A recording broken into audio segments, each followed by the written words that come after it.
Everyone, welcome back to the channel. आप सबका स्वागत है फिर से जॉब एस्पायरेंट्स यूट्यूब चैनल पर। और मिसलेनियस क्वेश्चंस का पार्ट 8 है ये। 7 पार्ट ऑलरेडी इसी चैनल पे अपलोडेड है।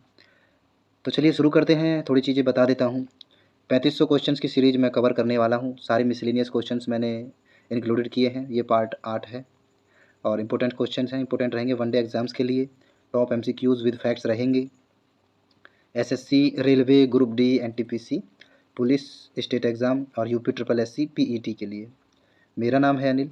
तो चलिए शुरू करते हैं और देखते हैं अपना पहला क्वेश्चन। अपना पहला क्वेश्चन है, दुर्गापुर दुर्गापुर इस्पात संयंत्र निम्नलिखित में से किसकी सहायता से स्थापित किया गया था? तो जो ऑप्शन ए है, ब्रिटेन यानी यूनाइटेड किंगडम की सहायता से दुर्गापुर में एक इस्पात संयंत्र की स्थापना की गई थी और ये द्वितीय पंचवर्षीय योजना में की गई थी 1956 में। ठीक है, ये आपको याद रखना है। और द्वितीय पंचवर्षीय योजना में ही और एक और इस्पात जो है ये संयंत्र ये भी स्थापित किया गया था।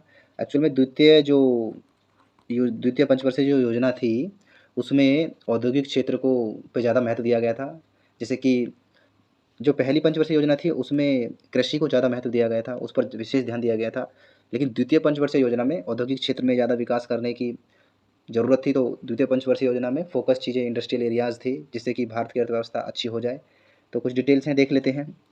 दुर्गापुर इस्पात संयंत्र ये पश्चिम बंगाल में है।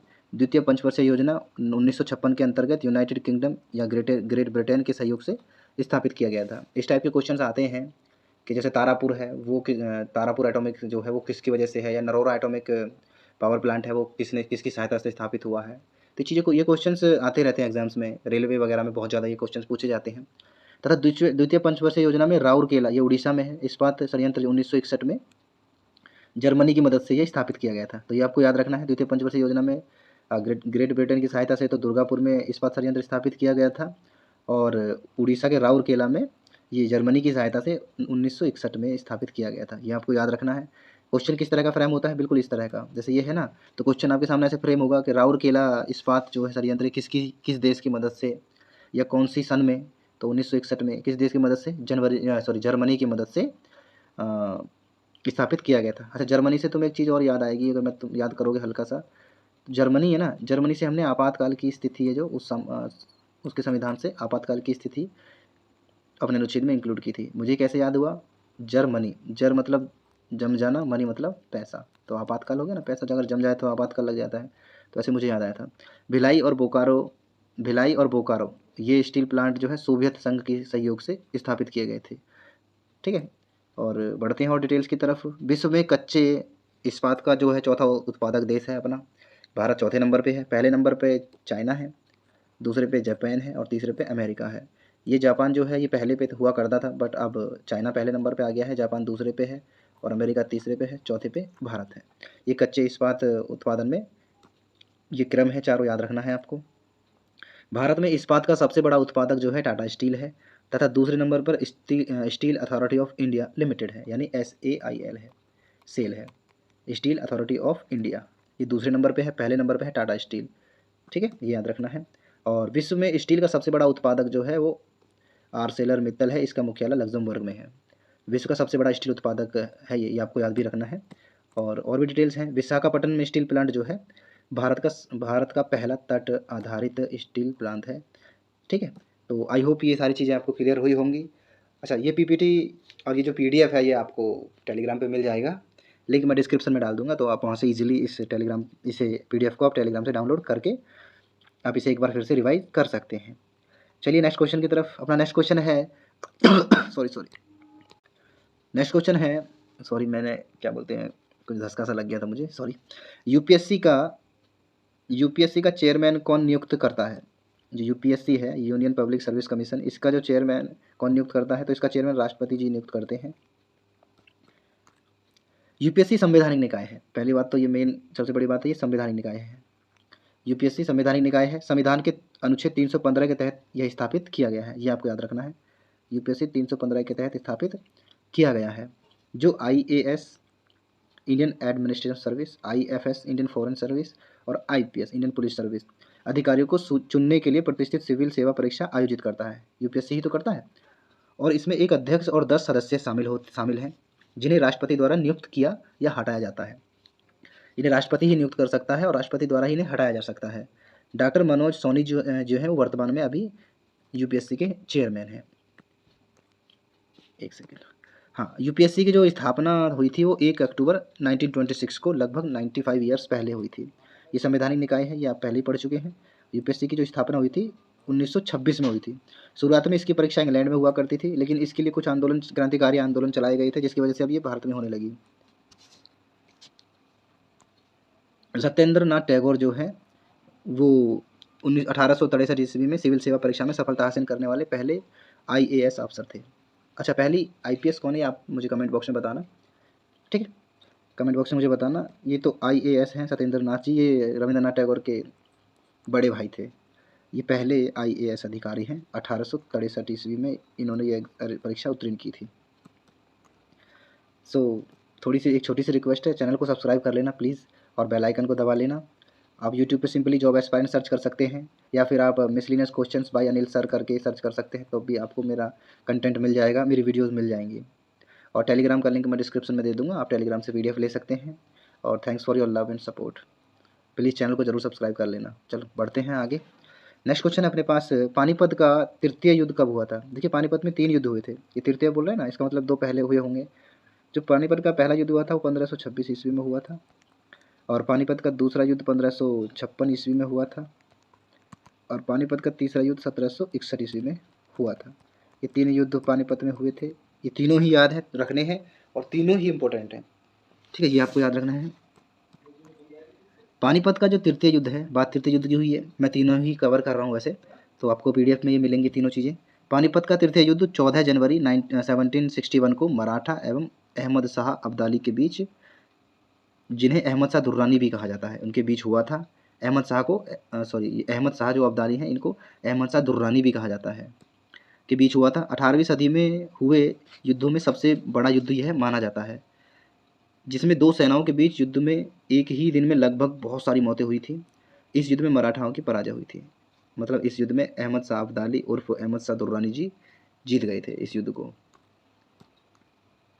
पानीपत का जो प्रथम युद्ध था उसके बारे में बात कर लेते हैं। पानीपत का पहला युद्ध 1526 ईस्वी में हुआ था तथा दूसरा युद्ध 1556 ईस्वी में हुआ था।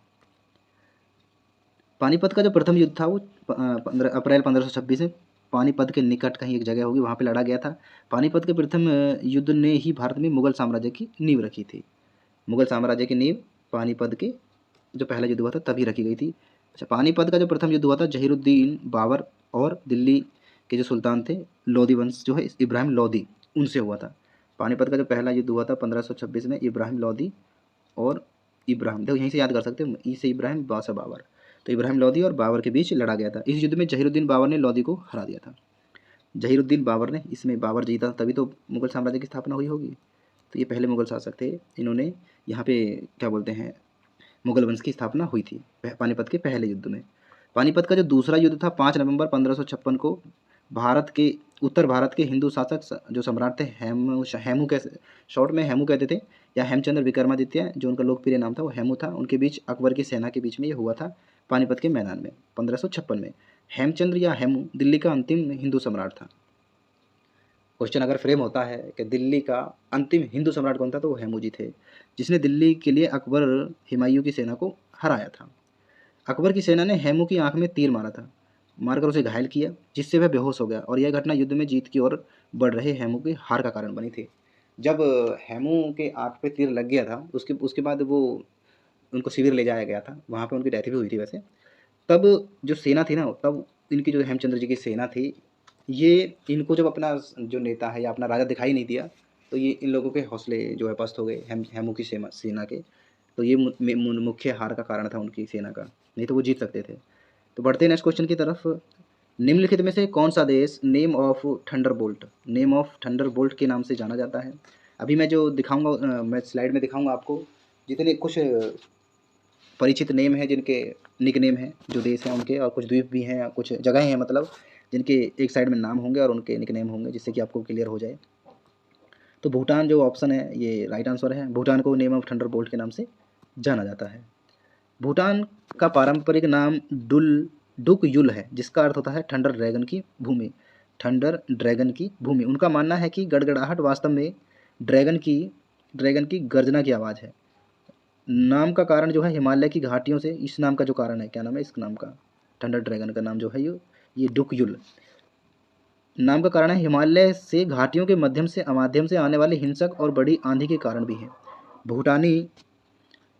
भूटान पूर्वी हिमालय में स्थित एक भूमि से घिरा हुआ देश है। ये लैंडलॉक कंट्री है, ये आपको याद रखना है। इसके पास कोई भी समुद्री बॉर्डर शेयर ये किसी के साथ नहीं करता है, कोई भी समुद्र इसके पास बिल्कुल भी नहीं है।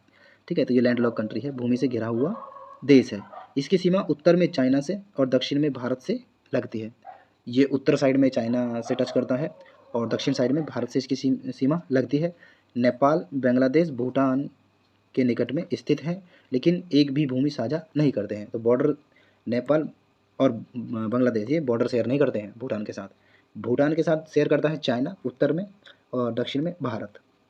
ये दो कंट्री हैं जो भूटान के संग अपनी सीमा शेयर करते हैं। और अगर बात नेपाल के बांग्लादेश की आएगी तो ये शेयर नहीं करते हैं।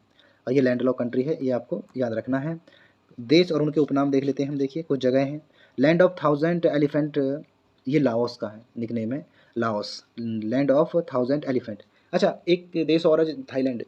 थाईलैंड सफ़ेद हाथियों का देश कहा जाता है, land of white elephant sorry, land of white elephant, वो थाईलैंड को कहा जाता है। लेकिन अगर क्वेश्चन ऐसे फ्रेम होता है लैंड ऑफ 1000 एलिफेंट, कन्फ्यूज मत होना, ये लाओस को कहते हैं। ठीक है। और हवा वाला शहर, गार्डन सिटी, शिकागो को कहते हैं। हवा वाला शहर या गार्डन सिटी शिकागो को कहते हैं। और निरंतर बहने वाले झरने का जो शहर है वे क्विंटो या इक्वाडोर है। ठीक है, निरंतर बहने वाले झरनों का शहर क्विंटो या इक्वाडोर है। हॉली लैंड जो है जेरूसलम को कहते हैं। और लिली वाला देश है कनाडा, लिली का देश कनाडा। संसार की छत किसे कहते हैं? पामीर का पठार, इसे संसार की छत कहा जाता है। और लैंड ऑफ कैक्स स्कॉटलैंड को कहते हैं। दक्षिण का ब्रिटेन न्यूजीलैंड को कहते हैं। दक्षिण का ब्रिटेन न्यूजीलैंड को कहते हैं। संसार का रोटी भंडार पेरिस ऑफ नॉर्थ अमेरिका को कहते हैं। तो ये सारी चीज़ें आपकी क्लियर हो गई होंगी। आप पीडीएफ टेलीग्राम से ले लेना, मैं फिर बता रहा हूँ आपको। जॉब एस्पायरेंट आप सर्च करेंगे, आपको टेलीग्राम चैनल मिल जाएगा टेलीग्राम पे। तो बढ़ते हैं नेक्स्ट क्वेश्चन की तरफ। अपना नेक्स्ट क्वेश्चन है, दो ग्रह जिनका कोई उपग्रह नहीं है। दो ऐसे ग्रह जिनका कोई उपग्रह नहीं है, तो बुध और शुक्र ऐसे ग्रह हैं इनका कोई उपग्रह नहीं है। जैसे अपनी पृथ्वी है, पृथ्वी का उपग्रह क्या है? चंद्रमा। चंद्रमा। देखिए उपग्रह दो प्रकार के होते हैं, एक होता है आर्टिफिशियल, जिसे मैन मेड बोलते हैं, मतलब मानव द्वारा बनाया गया होता है उपग्रह, उसे भी हम उपग्रह कह सकते हैं। और एक होता है प्राकृतिक, जो कुदरती है, प्राकृतिक। दो तरह के उपग्रह होते हैं, तो दोनों पे डिस्कस करेंगे अभी। तो पहले आप आंसर ये देख लीजिए, बुध और जो शुक्र है इनका कोई भी उपग्रह नहीं है। अगर मैं कहूँ सबसे ज़्यादा उपग्रह किसके पास है, तो आप कहेंगे बृहस्पति के पास है। ठीक है, और बृहस्पति के पास ही सबसे बड़ा ग्रह है कौन सा? ज्ञानी मीड, ये इसी के पास है, सबसे बड़ा उपग्रह है। जैसे अपने पास चंद्रमा है पृथ्वी के पास, ऐसे ही इसके पास लगभग 88 के करीब है, मुझे क्लियर नहीं है, मैं डिटेल्स में दिखा दूंगा। तो सबसे ज़्यादा उपग्रह बृहस्पति के पास है, सबसे बड़ा ग्रह भी यही है, और इसके पास ही सबसे बड़ा उपग्रह भी है, ज्ञानीमीड। ठीक है, उपग्रह दो प्रकार के होते हैं, मानव निर्मित और प्राकृतिक। प्राकृतिक उपग्रह कैसे होते हैं? एक ऐसी वस्तु है जो किसी ग्रह या अपने से बड़े किसी अन्य पिंड की परिक्रमा करता हो और वो मानव निर्मित नहीं हो। उदाहरण के लिए जैसे चंद्रमा पृथ्वी का एक प्राकृतिक उपग्रह है। चंद्रमा जो है पृथ्वी का एक प्राकृतिक उपग्रह है। आप चाहे तो ज्ञानीमीड भी कह सकते हैं, जो मैंने अभी नाम बताया था, वो बृहस्पति का उपग्रह है। ऐसे तो ये कोई मानव ने नहीं बनाया है, वो कुदरती है, प्राकृतिक है। और अगर हम बात करें मानव निर्मित उपग्रह की, तो मानव निर्मित उपग्रह लोगों द्वारा बनाई गई मशीनें हैं। इन मशीनों का अंतरिक्ष में और पृथ्वी या किसी अन्य पिंड की कक्षा में इनको जो है प्रक्षेपित कर दिया जाता है। उदाहरण के लिए चंद्रमा है, जैसे चाइना ने एक चंद्रमा बनाया ना, चंद्रमा कह सकते हो आप। और स्पुतनिक 1 जो उसका है रशिया का, ये उपग्रह है, लेकिन ये मानव निर्मित है। तो ये आपको याद रखना है। चलो कुछ डिटेल्स और देख लेते हैं, कौन से ग्रह हैं, किसके पास कितने उपग्रह हैं। तो देखिए जो बुध ग्रह है इसके पास कोई भी उपग्रह नहीं है, और शुक्र इसके पास भी कोई भी उपग्रह नहीं है। और आंसर भी अपने पास यही है, दो ग्रह जिनके पास कोई उपग्रह नहीं है, तो बुध और शुक्र इनके पास बिल्कुल भी कोई ग्रह नहीं है। अच्छा, पृथ्वी की बात करें तो पृथ्वी के पास चंद्रमा है, और मंगल के पास 2 उपग्रह हैं। बृहस्पति के पास 79 उपग्रह हैं। बृहस्पति के पास 79 उपग्रह हैं, जिसमें 53 तो कन्फर्म है, 53 की पुष्टि हो चुकी है, और 26 की पुष्टि नहीं हुई है। और शनि जो ग्रह है उसके पास 82 उपग्रह हैं, 53 की पुष्टि इनकी भी हो चुकी है, और 29 जो है इनकी पुष्टि नहीं हुई है।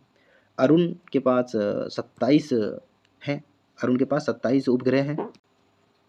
और अगर वरुण की बात करें तो वरुण के पास 14 उपग्रह हैं, ठीक है। और प्लेटो की बात करें तो 5 उपग्रह प्लेटो के पास हैं। तो इस सब इनका आप स्क्रीनशॉट ले लेना। ये सारे डिटेल्स मैंने आपके सामने प्रोवाइड करा दी हैं। ये प्राकृतिक मैं उसकी बात नहीं कर रहा हूँ जो मैन मेड होती हैं, मानव निर्मित, वो बात नहीं कर रहा हूँ मैं। प्राकृतिक उपग्रह हैं 1 2 3 79 ये 82 ये 27 14 और 5। ये बुध शुक्र के पास एक भी उपग्रह नहीं है, ये आपको याद रखना है। प्लेटो के पास 5 उपग्रह हैं, ठीक है। सबसे ज़्यादा बृहस्पति के पास है और शनि के पास है, ठीक है। ये आपको याद रखना है। तो चलिए बढ़ते हैं नेक्स्ट क्वेश्चन की तरफ। अपना नेक्स्ट क्वेश्चन है भारतीय संविधान का कौन सा अनुच्छेद, भारतीय संविधान का कौन सा अनुच्छेद राज्यपाल को क्षमादान करने की अनुमति देता है। तो जो अनुच्छेद 161 है ना, इसके तहत राज्यपाल क्षमादान कर सकता है। हाँ, लेकिन एक चीज़ को आपको याद रखना है, मृत्युदंड को राज्यपाल कभी क्षमा नहीं कर सकता, उसके पास इतनी इसकी पावर नहीं है। बाकी किसी की सज़ा को वो कम कर सकता है, किसी की मृत्युदंड को आजीवन कारावास में बदल सकता है, किसी के आजीवन कारावास को कम समय उसकी जो कारावास क्षमता उसको कम कर सकता है, किसी की सज़ा को कम कर सकता है, ठीक है। किसी का दंड दिए, किसी पर जुर्माना है मान लो 20,000 का, मान लो उसे 10,000 5,000 जो भी कम करना चाहे वो कर सकता है। लेकिन अगर किसी को मृत्युदंड है तो उसको कम नहीं कर सकता, उसको क्षमादान नहीं कर सकता, ठीक है। तो चलते बढ़ते ये। और अगर हम राष्ट्रपति की बात करें, चलो ये तो राज्यपाल थे, अगर राष्ट्रपति की बात करें तो अनुच्छेद 72 में राज्यपाल के पास ये शक्ति होती है, ये आपको याद रखना है। अच्छा, प्रत्येक राज्य का राज्यपाल देश के केंद्रीय मंत्रिमंडल की सिफारिश पर राष्ट्रपति की ओर से नियुक्त किया जाता है। कौन नियुक्त करता है? राष्ट्रपति इसको नियुक्त करता है। वह राज्य के मुख्यमंत्री की सलाह पर काम करता है। अनुच्छेद 161 के तहत किसी कैदी को क्षमा करने की राज्यपाल की संप्रभु शक्ति वास्तव में राज्य सरकार द्वारा इस्तेमाल की जा सकती है। किसी अपराध के लिए सिद्ध दोष ठहराए गए किसी व्यक्ति को दंड की क्षमा कर सकता है वो, उसका प्रलंबन विराम परिहार करने की अथवा दंडादेश के निलंबन परिहार अथवा लघुकरण की शक्ति उसके पास होगी। मतलब कम कर सकता है वो, लघुकरण करना मतलब कम करना। इस अनुच्छेद के द्वारा राज्यपाल मृत्युदंड को छोड़कर शेष दंड में वो माफ़ी दे सकता है या माफ़ कर सकता है, ठीक है। तो बढ़ते नेक्स्ट क्वेश्चन की तरफ। अपना नेक्स्ट क्वेश्चन है संविधान द्वारा प्रदत्त मौलिक अधिकारों में संशोधन करने का अधिकार किसके पास है। जो संविधान में हमारे पास 6 मौलिक अधिकार हैं, ये एक समानता का अधिकार है, स्वतंत्रता का अधिकार है, शोषण के विरुद्ध अधिकार है और धर्म की स्वतंत्रता का अधिकार है, और संस्कृति और शिक्षा संबंधी अधिकार भी हैं हमारे पास, और संवैधानिक अधिकार जो है उपचारों का अधिकार है। तो इसमें संशोधन करने का जो अधिकार है वो किसके पास है, तो संसद के पास इसमें संशोधन करने का अधिकार है। चलो देखते हैं इसकी कुछ कंडीशंस भी हैं। देखिए, भारत में नागरिकों के मौलिक अधिकारों में संशोधन करने का जो है संसद सक्षम है, वो संशोधन इसमें कर सकता है संसद। लेकिन संशोधन इस तरह करना है कि यह संविधान की मूल संरचना को प्रभावित ना करे। इस तरह संशोधन करना है जो संविधान की मूल संरचना है, मूल मतलब जो स्टार्टिंग में संविधान बना था, जो उसका डिज़ाइन था, जो उसमें चीज़ें लिखित हैं, उनके संग ज़्यादा छेड़छाड़ ना हो, वो प्रभावित ना हो, ठीक है। भारत में मौलिक अधिकार संयुक्त राज्य अमेरिका से लिए गए हैं। ये जो हमारे मौलिक अधिकार हैं सारे, ये हमने संयुक्त राज्य अमेरिका से लिए हैं। यह संविधान के भाग 3 अनुच्छेद 12 से 35 में वर्णित है। अनुच्छेद 12 से अगर आप 35 के बीच पढ़ेंगे तो आपको ये सारे अधिकार जो हैं, मौलिक अधिकार, इनकी जानकारी आपको स्पष्ट रूप से मिल जाएगी। हालांकि नेक्स्ट कुछ वीडियोस के बाद, ये मिसलिनियस पार्ट्स खत्म होने के बाद मैं फिर टॉपिक वाइज पढ़ाऊँगा, तो उसके क्वेश्चंस और वो टॉपिक पूरा ही क्लियर करा दूँगा, जिससे कि टेंशन ही खत्म हो जाए। सारे क्वेश्चन एक संग इस तरह फ्रेम करूँगा, जो पूछे गए हैं उस तरह ही मैं फ्रेम करूँगा, जिससे कि दिक्कतें ना हो। तो अभी हम मिसलिनियस पढ़ लेते हैं कुछ दिन, उसके बाद आगे देखेंगे। कानूनी अधिकार के रूप में संपत्ति का जो अधिकार है, संविधान के अनुच्छेद 300A में इसे अब रखा गया है। 44वें संशोधन किया गया था, 44वां संविधान संशोधन किया गया था 1978 में, शायद 8 में या 6 में ये संविधान संशोधन किया गया था, तब इसको अनुच्छेद 300A में रखा गया है, ठीक है। एक बार फिर से आप देख लीजिए, ये 6 अधिकार हैं जो हमारे पास मौलिक अधिकार है एकदम, ये अमेरिका से हमने लिए हैं। मैं एक बार फिर से आपको रिवाइज़ करा देता हूँ क्योंकि ये ज़रूरी है, मैं इसलिए रिवाइज़ करा रहा हूँ। एक समानता का अधिकार है, स्वतंत्रता का अधिकार है, शोषण के विरुद्ध अधिकार है, ठीक है, और धर्म की स्वतंत्रता का अधिकार है हमारे पास, संस्कृति शिक्षा संबंधी अधिकार है, और संवैधानिक उपचारों का अधिकार है। तो ये सारे अधिकार हैं जो हमने अमेरिका से लिए हैं, ठीक है। आई होप क्लियर हुआ होगा। तो चलो बढ़ते हैं नेक्स्ट क्वेश्चन की तरफ। अपना नेक्स्ट क्वेश्चन है फिरोज शाह कोटला, ये वर्तमान में इसका नाम बदल दिया गया है, अब अरुण जेटली स्टेडियम है। फिरोज शाह कोटला जो स्टेडियम है या अरुण जेटली स्टेडियम मैदान कहाँ पर स्थित है, तो ये दिल्ली में, नई दिल्ली में ये स्थित है, अरुण जेटली स्टेडियम। ये हमारे फॉर्मर वित्त मंत्री थे अरुण जेटली जी, इनका निधन हो चुका है। इनके नाम पे ही इस स्टेडियम का नाम रखा गया है, अरुण जेटली स्टेडियम।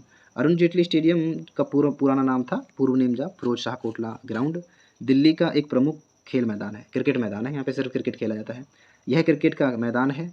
खेल स्टेडियम का पहले नाम फिरोज शाह कोटला ग्राउंड था, किंतु मोदी सरकार ने इसका नाम पूर्व वित्त मंत्री अरुण जेटली के नाम पर रखा है। स्टेडियम का नाम अरुण जेटली स्टेडियम कर दिया था।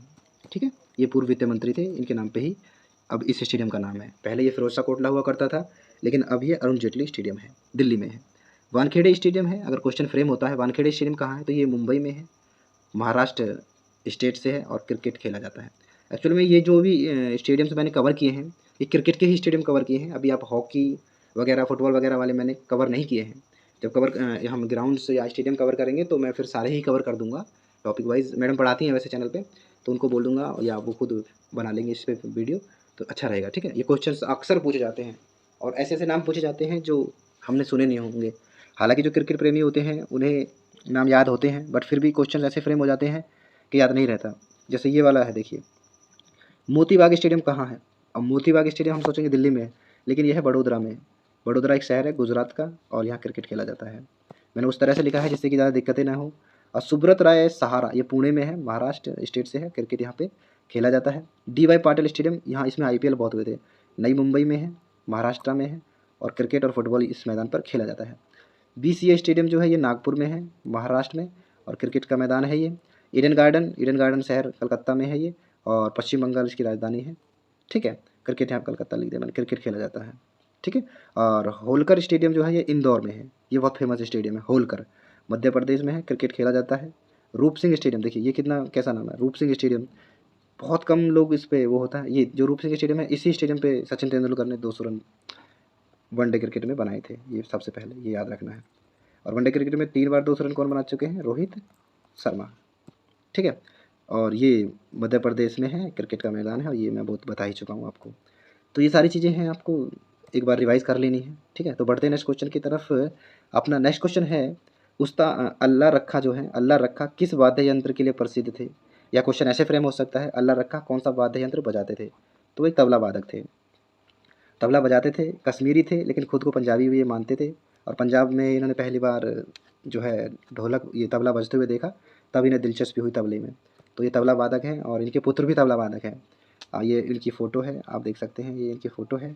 और इस फ़ोटो पे यहाँ देखिए लिखा भी है, द ग्रेटेस्ट तबला प्लेयर अल्लाह रखा खां। ठीक है, तबला इनके सामने ये देख सकते हैं आप। ठीक है, इसे ढोलक मत समझना, तबला वादक है ये, तबला ये। ठीक है, हाँ, अल्लाह रखा खां तबला वादक थे, ये मैं बता ही चुका हूँ। और हाँ, अल्लाह रखा खां का जो पूरा नाम था, कुरैशी अल्लाह रखा है, ये इनका पूरा नाम है। अल्लाह रखा के पुत्र का नाम जाकिर हुसैन है। इनके जो पुत्र हैं वो भी तबला वादक हैं, उनका नाम जाकिर हुसैन है। 1977 में इन्हें पद्मश्री पुरस्कार से भी सम्मानित किया जा चुका है। अच्छा, कुछ तबला वादक और भी हैं, जाकिर हुसैन, अनिंदो चटर्जी, अल्लाह रखा, विक्रम घोष, किशन महाराज, शंकर घोष आदि। ये कुछ फेमस नाम हैं, इन्हें याद रखना आप। जाकिर हुसैन, इनके ही पुत्र हैं जाकिर हुसैन, तो अनिंदो चटर्जी, अल्लाह रखा, विक्रम घोष, किशन महाराज, शंकर घोष। ठीक है, क्वेश्चन फ्रेम कभी भी हो सकता है, अल्लाह रखा फेमस है हो सकता है, लेकिन विक्रम घोष किस वाद्य यंत्र को बजाते थे, तो आप कहेंगे किस वादक को बजाते थे, तबला वादक को, या उन्हें तबला वादक के रूप में जाना जाता था।